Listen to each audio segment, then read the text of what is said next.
but then the wife is going to be the caregiver, or again, there's that's stereotyping to some extent, but that caregiver is the one that's going to, you got to think about them. Absolutely. Because if you don't, then that's where they're going to go to an early grave, really. Yeah, I mean, you'd see a husband and wife, and they might come in, and the husband will be like, well, let's put everything on her, do everything we need for her. Right. Right. That way she's set up. Right. Well, if we don't put it on you, she's not set up, because there's a good chance you're going to need it first. Right. And, the statistics are 7 out of every 10 people over the age of 65 are going to need some sort of long-term care. Right. And we're seeing that percentage is going up. It's probably closer to 75 now. Right. Yeah. Yeah, and we're just now on the cusp of starting to see this, because I'm in my 40s, late 40s, but 40s, and I haven't seen, I look at some of the relatives that I had, and they didn't struggle from it, but now the other relatives that are living longer, they're making that to their 80s, and because the more and more we see people eating healthier, living healthier lives, and more we're learning about how to stay healthy, the more we're going to live longer, but then we're also going to start to slip a little bit mentally and cognitive, our cognitive, but also our motor, fine motor, and the rest of it. It's going to start going downhill. So we've got to have a plan. And like you said, you say, well, 7 out of 10, or 7.5 out of 10. I don't think so, but it's there, it's true, and it's only going to get worse. Right. So. And that's the whole thing. People look at you and they say 7 out of 10.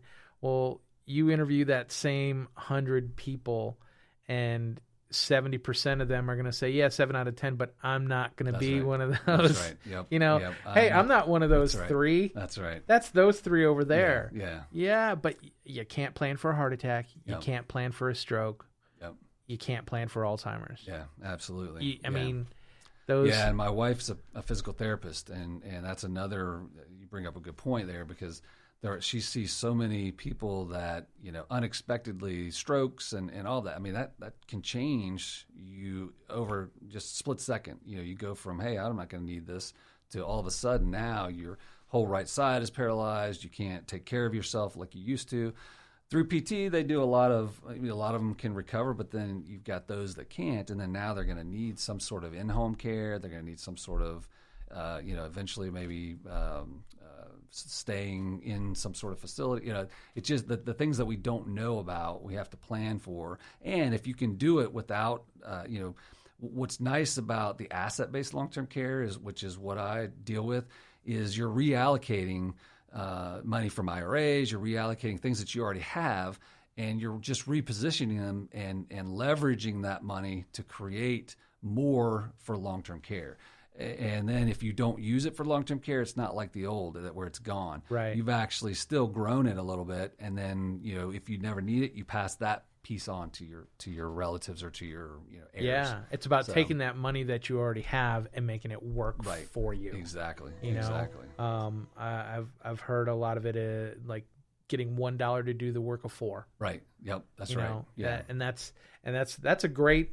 That's a great return. Heck yeah. I can handle that. Yeah. I mean, just letting your money do the work for you initially, and just because it's there, it's not something that can't be adjusted either, right? You can move it around if there's something that you start with one thing in your 50s, and you decide that you want to use that money for something else. You can use some. Yeah, you can have some near future, closer future, and then the long term all being in there, right? Yeah, absolutely. A lot of flexibility, and again, in order to each person comes from a different age, from a different perspective, and from different goals, and so the flexibility, we can build that in so that somebody who's maybe younger and they don't know exactly where they're going to be in 15 years. And none of us really do, but as you're young, you've got that flexibility to maneuver it, to get access to some of that before you need it for long-term care. You've got it. It really is kind of a new way of looking at Alzheimer's and assisted living and the need for that, and the solutions are so much better and different than we've ever seen in the past. This is Planning for the Future with our guest, Micheal Greer. To get a free copy of Micheal's book, call 804-427-7784. A little bit of information goes a long way. That's why you wrote the book too, right? Tax-free money for long-term care. Absolutely. I mean, that's one of the biggest things I think I bring to the table is, again, I have the analyst side of my brain, but also that communication and educating people, and again, it starts with that first consultation or financial review where we really sit down and we look at everything. But as I make recommendations, educating everybody on what the need is and how this can impact. And I think that's key. Any investment that you look at, you should be educated on it. You shouldn't just blindly trust and blindly do what somebody says just because, well, they've been my advisor for 15 years. They may not be up on everything in different realms of what they're familiar with. So education is key. And again, that's in the book. I mean, I think it's a good starting point. You're going to get a good grounded basis for the education, but then taking it to that next level where we're formulating something for you specifically. We start, again, we go through, it's a very systematic, we have a process that we walk through. And by the time we get to the end, we know what your needs are and what your ideal goals are, and then we come up with a solution that's going to fit you specifically, and not just kind of a cookie cutter. Everybody, you walk in, oh, you need long-term care? Yeah, here it is. Sign fill this out. Yeah, fill this out, and that's all you need. So that's what I think one of the biggest things I bring is, again, that education side of it and being able to communicate what it in layman's terms. I like to draw lots of pictures, and I like to really, identify for you what you're looking for and help you to understand what it is that you need and how to get it. Right. And, again, we've talked about this, that it's changed, and B, it's not scary. It's right. It's, just that initial talk to be like, oh, you mean I can do this with my money, right. as opposed to it sitting here and doing that. So there are so many advantages, and like you talk about the tax-free advantage. Yep. Veterans, there's lots of great programs for veterans out there as well. Yeah, absolutely. And the biggest point is to just get started. That's right. the hardest part is to get started. And do you think it's ever too early to get started with it? Maybe infants. I think once you, it's probably never too early to start the planning. Yeah. Once you've got a job, you're out of, you're in the workforce and you're really starting to develop your life. Because I think it may not be the time to put long-term care into your portfolio in your 20s or 30s maybe, but is it time to plan and know when to think about it? Yes, it's always a good time to start that plan. And again, long-term care, asset-based long-term care, it's just a piece of the puzzle. You've got so many other things. You need income, you need tax savings, you need all of this. So like with the long-term care, say you've had an annuity that you've used for years, or you've had for years and years, you don't even know what it's for. That can be converted over and used to provide long-term care. The IRAs, you've built your IRAs up. Those can be move the money to end up, where an IRA is not tax-free, but you can turn that into tax-free long-term care funding, which, so all those things. But yeah, to answer your question, not in a 300 word essay. Yes, I don't think there's ever a time, or I guess no is the answer. It's never a time that's too early to start. Well, and like you say, you're taking all these things early on. Say you're joining the workforce, and you start, and building your future financial health. And you're seeing a lot of even millennials and the Gen Z now too. Yep. They're very big into, the finances and stuff like that.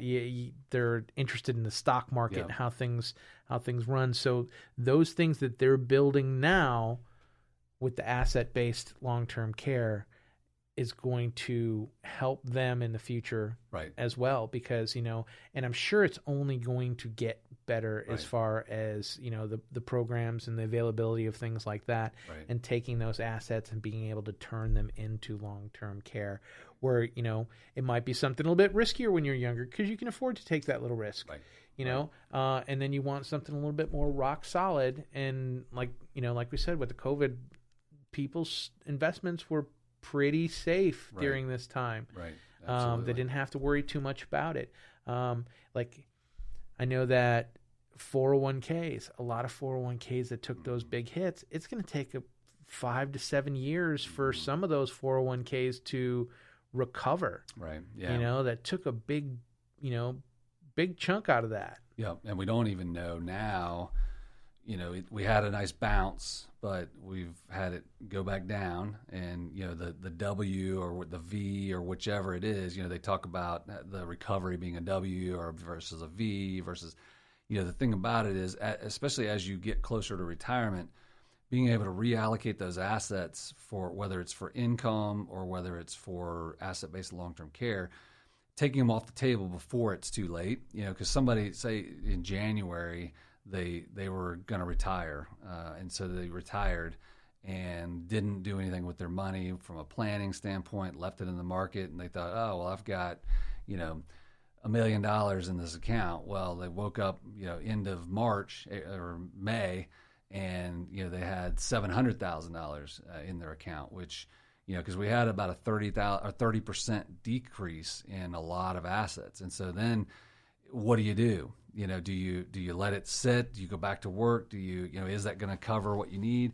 So that's part of the planning, is you've got to take into account when you're retiring, when you might need the long-term care, when, all those pieces come into that financial review. Because we can, I can think of things, think of it this way, like when I went to get a will when my kids were born, they asked so many questions I had no clue to even think about. And it's like, oh, that was a really good question. And so we put things into place. You got who's going to take the kids if something happens. Do you have any special needs for the kids? All that stuff. Same thing with the financial review. You got to really sit down and go through the questions that maybe these online surveys are very generic, or things that you just never thought about. And so by doing it, getting it out of this abstract, putting it into the concrete, and then every year at a minimum reviewing that and seeing the changes and getting you to where you need to at no matter what age you are. What is Richmond like as far as retirement?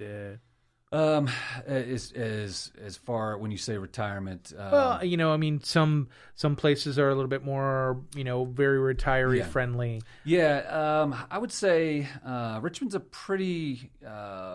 We've got a lot of people that are lifers. They're been there. Their families have been there. They've been there forever. So you got a mix, though, because a lot of people from D.C., New Jersey, New York will come and retire. It's far enough south, but it's still East Coast. It's still Northeast, sort of. So they'll come and retire in Richmond. So, we definitely have a broad range of either folks that have stayed here forever and their families have died here and they all live here, versus, we've got a nice mix of people that come from the Northeast. So it's a pretty diverse area.